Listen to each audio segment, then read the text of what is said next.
everyone, this is Cabrina Buckman, the Family Consumer Sciences Agent at the Washington County Extension Office. This lesson is about living with loss, self-care, and managing grief. I want to let you know that we have handouts for everything that we'll discuss throughout this presentation, so please reach out to me if you would like free copies of those, and let's get started.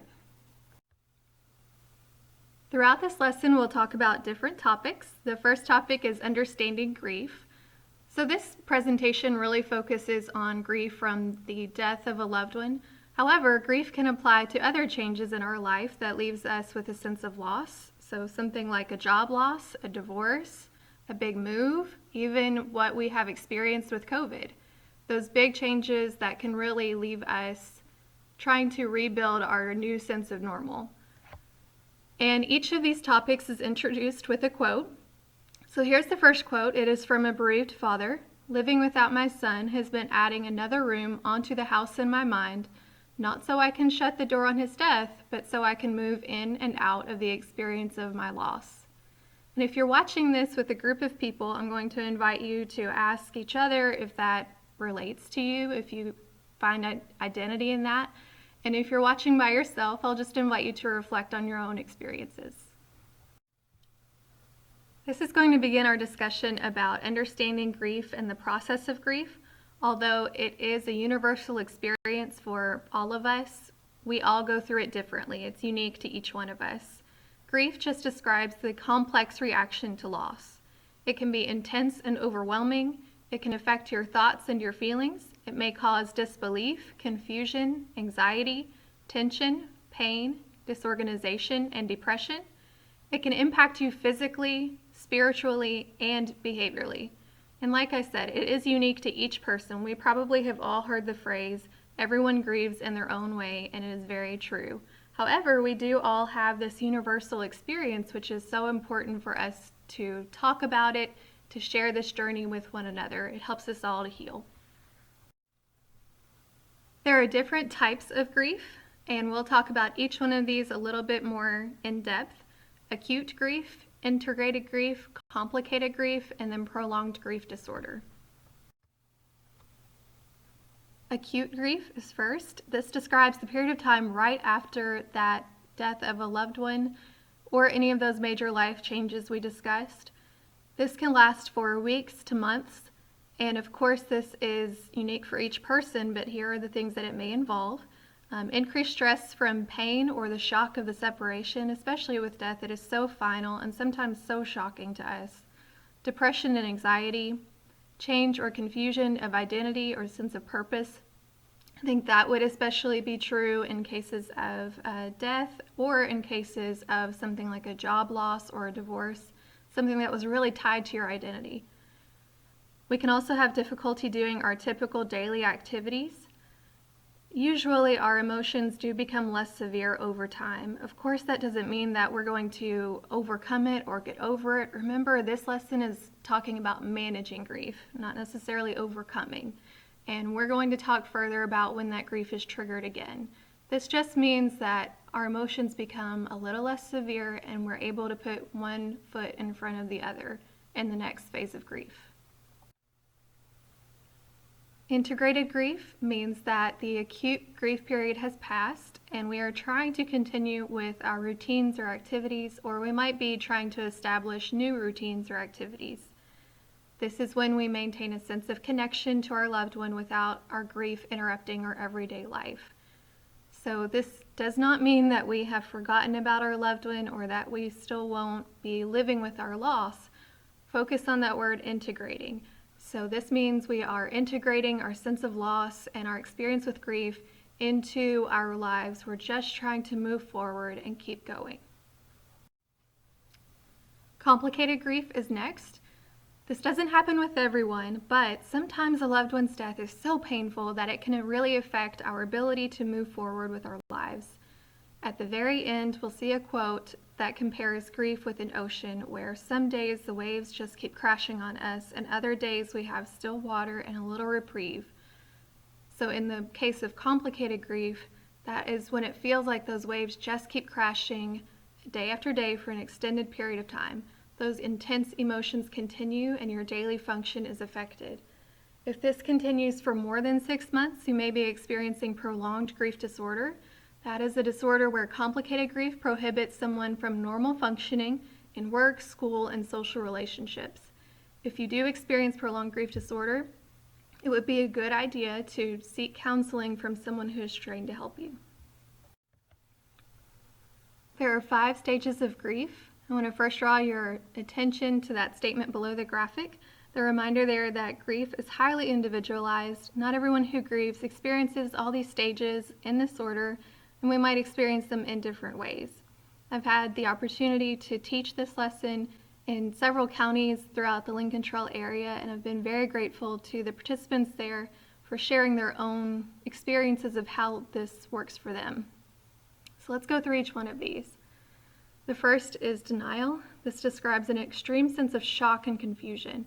You could be denying that this happened, or you could be denying how you're going to move forward now that this has happened. Anger often follows. Sometimes anger is how those negative feelings like our pain or sorrow, feeling abandoned, how that's manifesting. It could also just be anger at the situation. One of my participants said that she was angry at cancer. Bargaining sometimes follows that. These are all those what if thoughts. What if they weren't on the road at that time and didn't get in that crash? What if they'd been diagnosed earlier? What if I did something different? Could I have prevented it? We're kind of trying to find a sense of control or an alternate reality. It doesn't even have to make sense. Sometimes we're trying to bargain with a higher power and we're trying to strike a deal to save that person. Depression sometimes follows that. That describes an intense sadness and a prolonged pain. So please reach out for help if you're experiencing depression. Acceptance follows that. This is the ability to live with the pain of loss and to resume our normal activity or kind of define our new sense of normal. Just the ability to move forward, living with that loss. That is where our integrated phase of grief comes in. So I invite you to pause here and reflect on how this is true for you, or if you're watching with a group of people, please share your experiences.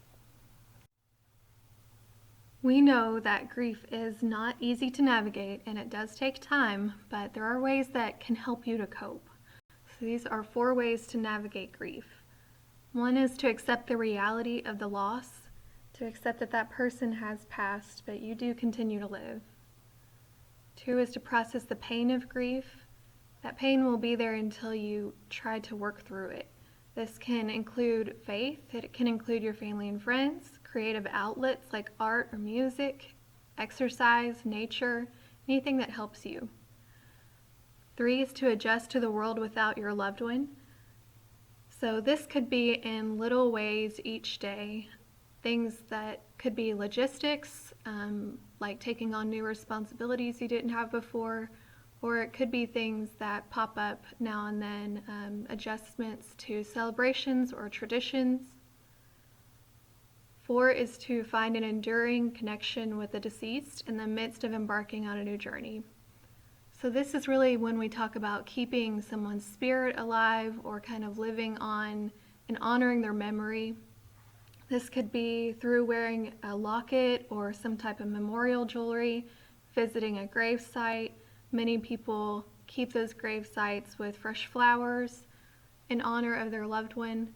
This could be starting some kind of scholarship in their name, anything that really keeps you connected and helps you to celebrate their life. Again, I'll invite you to share anything that you'd like with the people who are watching with you or reflect on your own.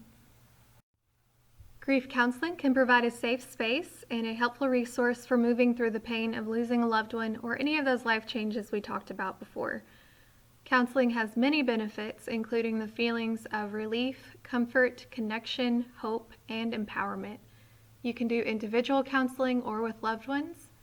We'll return to this idea a little bit later with a discussion more about bereavement support groups. We are moving on to our next topic of grief triggers. Grief can be really unpredictable, and sometimes as we're living with our loss, certain dates or other reminders can bring those feelings of grief back to the surface. So let's talk about what this could include and how we can cope with them.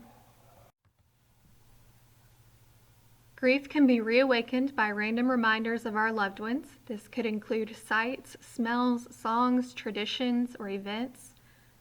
People in my classes shared songs, personal favorites of their loved ones, locations that they had traveled to with their spouse that had passed, the scent of someone after they had been out in the woods. This could also include certain dates, so anniversary reactions, things like birthdays or holidays or anniversaries. These usually involve a lot of complex emotions. You are feeling the loss and you are also feeling the need to honor that person. This is your reminder to go easy on yourself, to treat yourself with care. Feelings and emotions that resurface are not setbacks. They just demonstrate how much you care about your loved one and this impact that it had on your life. Grief is difficult, physically and emotionally, and reawakened grief from triggers can be just as difficult. It can include a whole list of symptoms that may or may not apply to you. So this includes aches and pains, anger, anxiety, confusion, crying spells, that's one for me, depression, disbelief, disorganization, fatigue, and just feeling drained. Guilt, fear, loneliness. Sometimes our grief can be very isolating because we don't feel comfortable discussing with other people. Lowered immunity, nausea, pain, sadness, shock and disbelief, tension, things seeming unreal or surreal, as if you feel like your world has kind of stopped again, but other people are still going. We could have some trouble sleeping. Maybe some dreams have come back and triggered that grief for us. And this also could include some weight loss or gain. So I invite you to talk about if any of these things are true for you or reflect on your own experience. Here are a few tips to help to cope with some of those grief triggers. The first is to prepare yourself. If you know that a birthday or a grief anniversary is coming up, you could try to emotionally prepare and you could try to make some arrangements. Next is to permit yourself to just feel what you're feeling. Be patient with yourself and treat yourself kindly like you would a friend. You can feel happy, you can feel sad, you can feel a mixture of both. Whatever it is, it's okay. Reflect on memories with your loved one. Sometimes it can provide a sense of comfort if we tell stories and share happy memories. Create a tradition. This is maybe a special event or a celebration in remembrance of your loved one. Could be sharing memories or photographs during a family celebration, lighting a candle during a spiritual or religious gathering, sharing art, music, prayer, or poetry in remembrance of a loved one. Doesn't always have to be on a significant day or a special occasion. Whatever helps you to remember that person. Reach out for support. This can be from our family and friends. This could also be from support groups or a counselor or a minister, someone that you trust. And volunteer your time to a cause to commemorate your loved one. What did they care about? What were they passionate about? If they liked animals, maybe you could help at the animal shelter. Maybe you could give a donation in their name. Whatever helps to provide a sense of meaningful connection between you and that person and helps to really honor their memory. And please reach out for help. Ask your family and friends what helps them. Be willing to try some new things. We are moving on to our next topic. We're going to talk about staying healthy while grieving, the importance of healthy eating, physical activity, and sleep. This is our quote for this topic. The reality is that you will grieve forever. You will not get over the loss of a loved one. You will learn to live with it. You will heal, and you will rebuild yourself around the loss you have suffered. You will be whole again, but you will never be the same. First, we're going to talk about healthy eating. Healthy eating really promotes our well-being, and especially during our time of grief, we might do things like stress eat, we might turn to some food for comfort, or we might stop eating or stop preparing meals because we just feel so overwhelmed with our grief. So even though it can be difficult to remember to take care of ourselves while we're grieving, it is really important because the benefits of healthy eating across every stage of life include promoting energy and positivity. We need that especially while we're grieving. Strengthening our immune system, which allows our body to fight disease and infection. If you remember back to that grief trigger signs and symptoms list, A weakened immune system was included in there, so this helps to counteract that. And it also helps to promote our healthy brain function. Let's go through some tips for healthy eating while we're grieving. The graphic there is what is called My Plate. That replaced our old food pyramid. It's a really simple graphic that is easy to understand. It shows us all the components that we need for a good, well-balanced meal. So a variety of fruits and veggies, some whole grains, some fat-free or low-fat dairy, and an assortment of protein.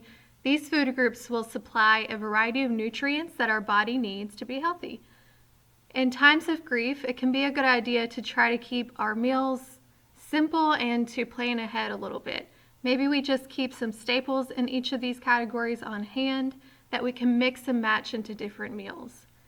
We want to try to limit unhealthy beverages for ourselves, so this could be more caffeine than we need. Maybe we're having trouble sleeping and we are tempted to consume too much caffeine that's really going to work against us in the long run. And alcohol can be something that people turn to kind of dull the pain.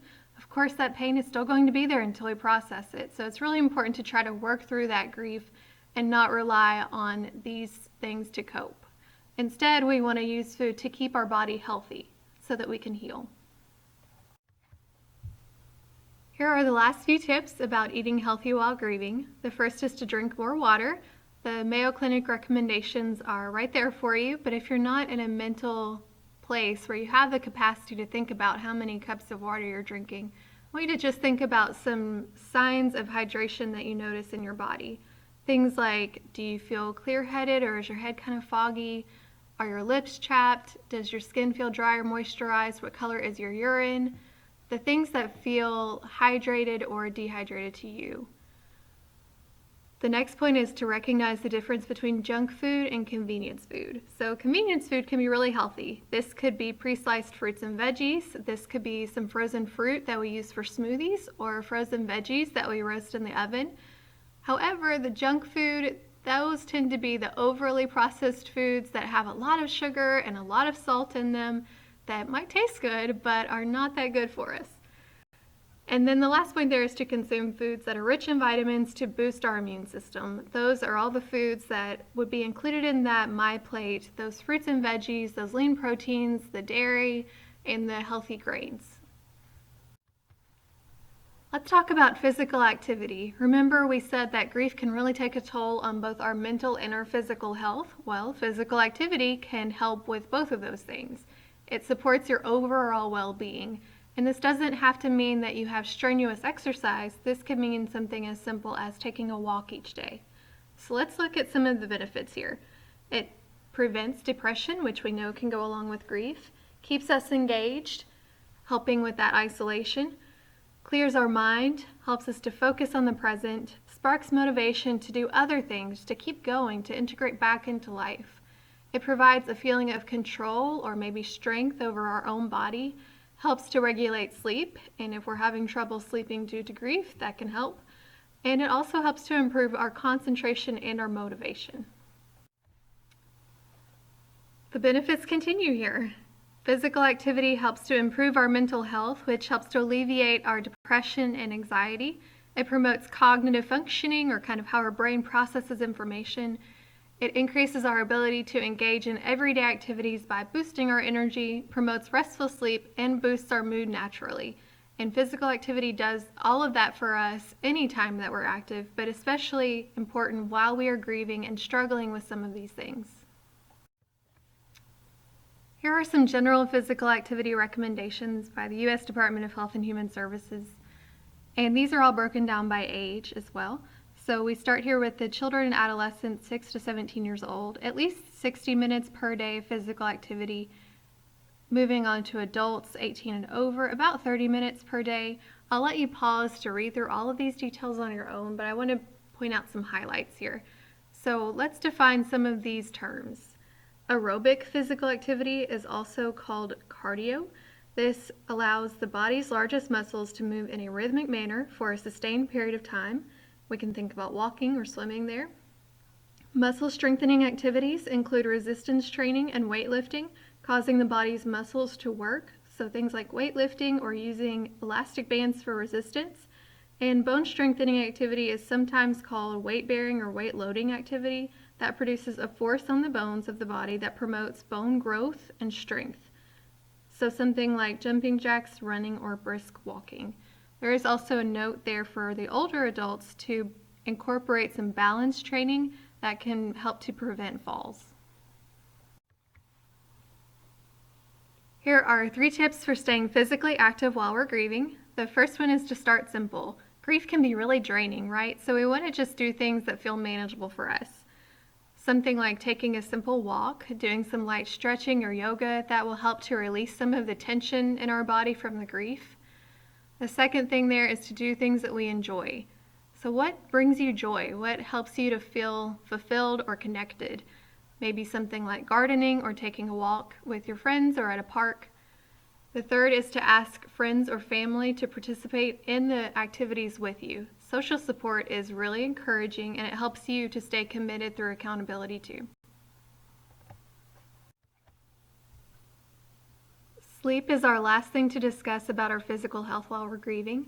Difficulty sleeping is really common while we're grieving. Our grief can be really heightened at night, especially in the case of dreaming or if we shared the bed with someone that we lost. Getting poor quality sleep can have some bad consequences. It can raise the risk of depression, anxiety, and stress. It can lower our life quality, and it can contribute to the risk of developing many health issues. Here are the number of hours that are recommended for you by your age from the National Sleep Foundation. My guess would be that if you're watching this, you're probably in the 7 to 9 hour or 7 to 8 hour range, and I want you to just think about how you compare on most nights.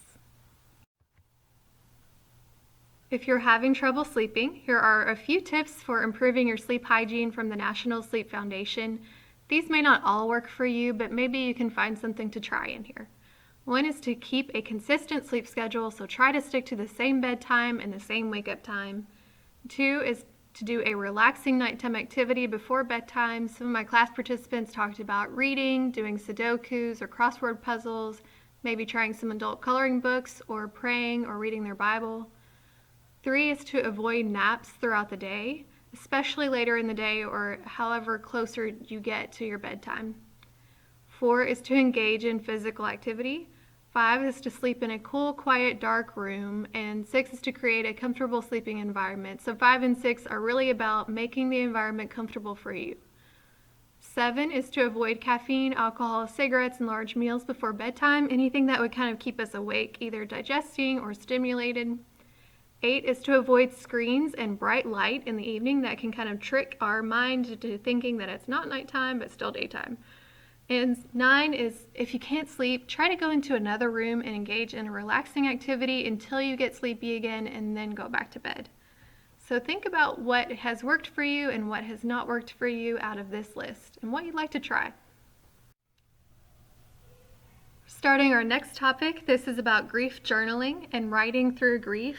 Writing can be a really great way to allow yourself to process the thoughts and feelings that you may be keeping inside. You may not feel comfortable sharing these things with other people, but writing can still be a good way to get them out. Writing about grief can help you cope. Consider creating a journal specifically for writing about your grief. An important step in the healing process is to take time to reflect on your loss and how it has impacted you. Expressive writing can also help to process those emotions and feelings without worrying about how others will react. Sometimes we're worried about what other people will say to what we feel, or we're worried that we might cause someone extra pain if we share our grief, or we might just wish to keep some things private. The key is to open up and to write from the heart. Here are a few simple, straightforward steps for starting a grief journal. One is to choose a journal. So you could purchase a new journal, you could write on notebook paper, you could keep it digitally on a device. Someone in a class shared that they kept theirs on their phone because it had a password protection. We can decide when and where to journal. We basically want time and space to feel comfortable writing. And finally, just let it flow. Quiet your inner critic and let your thoughts and feelings out. Here are some tips for writing through grief. One is to be open and honest with yourself. The goal is to write for you, not for other people. 2 is to focus on the experience of your feelings. 3 is to have patience with yourself. Just start simple. 4 is do not focus on spelling, grammar, or punctuation. We're not submitting these for any essay competitions. We're not rating for other people's benefits. We're just getting our feelings out. It doesn't even have to be in complete sentences. 5 is to write about anything that comes to mind. Just be spontaneous. 6 is to write about how you feel and why. And finally, 7 is to do this at the frequency that feels good to you. That might be a few minutes a day. It could be a few days a week. It could just be when you have grief triggers. However, it helps you to do it. Sometimes the hardest part is to just get started. Prompts can help us to access our emotions about our experience with our grief and loss. So here are a few examples. I remember when.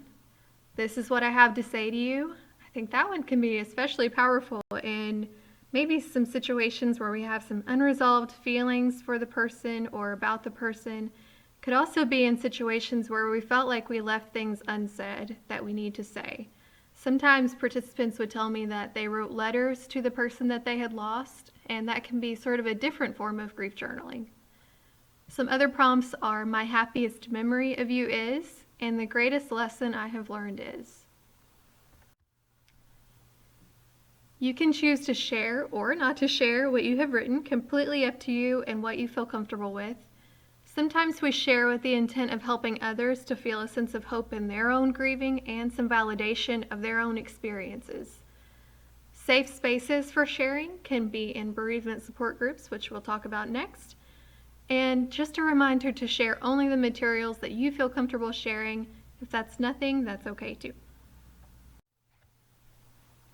This is our last topic we're going to talk about, which is bereavement support. Sometimes in our society or with our friends and family, either people have been taught not to talk about grief or they don't feel comfortable talking about grief. So these support groups can really provide some safe spaces for you. Feeling connected to other people can help you to process your grief. Bereavement support groups have many benefits. They encourage our emotions that are oftentimes kept private. They provide a sense of community and connection with other people who are grieving. Sometimes we need to be able to see that we are not alone in our experiences, that other people have gone through something like this too, and there is hope for us and hope in healing. This also allows you the space to talk about your sadness as well as to tell stories and share memories about your loved one. And remember that reaching out for support while you're grieving or any time is not a sign of weakness, but it is a sign of strength. Bereavement support groups come in many shapes and sizes. They typically range from about 5 to 12 people. Sometimes if we get too many people, it's hard to really connect. They are generally facilitated by someone who is trained to help with this, like a professional counselor or someone from the community. Some are formally structured with a topic that's focused on each meeting, like coping skills, and some are less structured and just directed by the members of the group. Some are specific to a type of loss. An example of that would be a group for parents who have lost children. Online bereavement support groups can allow you to participate in a group from your very own home and to remain anonymous if you wish. Here are some questions that you can ask yourself to decide if a bereavement support group could be right for you. Are you having trouble coping with grief? Are you struggling to get through each day as a result of your loss? Do you desire a supportive group of people who are also grieving? Are you experiencing emotional difficulties, including anger or depression because of your loss? Do you desire more information about how to work through the grief and bereavement? Do you want a safe space to talk through your grief or just talk about your loved one? If you're interested in finding a bereavement support group, you can try to talk to someone locally who would be a point of contact during a time of loss or bereavement. People like funeral directors, hospice or healthcare providers, worship leaders, or mental health counselors. There are also many resources available online to help you locate a support group near you or an online one. And here are a list of websites that you could try. This is our very last slide, and it features the quote that probably feels truest to my personal experiences with grief. Grief is like the ocean. It comes on waves, ebbing and flowing. Sometimes the water is calm, and sometimes it is overwhelming. All we can do is learn to swim. I hope that you have found meaning in this presentation, that you have found some help or some hope in it. Please feel free to contact me with any questions, concerns, or anything that you would like. You can reach me at the Washington County Extension Office at 859-336-7741. Thank you for joining me.